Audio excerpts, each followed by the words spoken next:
தூத்துக்குடி தாளமுத்து நகர் கடற்கரைக்கு குளிக்கச் சென்ற 3 பள்ளி மாணவர்கள் கடலில் மூழ்கி பரிதாபமாக உயிரிழந்த நிலையில் கடலோர பாதுகாப்பு போலீசார் விசாரணை நடத்தி வருகின்றனர்.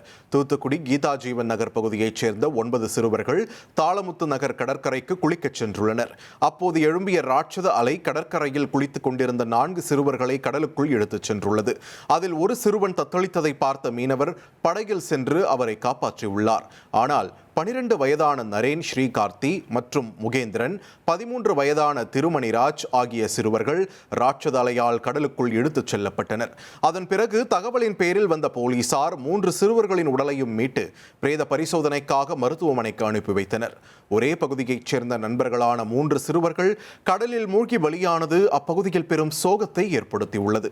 1,26,00,000 மனங்களை வென்ற தந்தி டிவி யூடியூப் சேனல். தவிர்க்க முடியாத தம்ப்நெயில்ஸ், கலக்கலான கான்டென்ட்ஸ். நீங்களும் இந்த குடும்பத்தில் இணைய இப்பவே சப்ஸ்கிரைப் பண்ணுங்க. அசுரபலம் கொண்ட எங்கள் டிஜிட்டல் கரங்களில் உங்கள் விளம்பரங்களை சேர்க்க வாட்ஸ்அப் பண்ணுங்க. 8939888838. Email advtthanditv@dttv.in.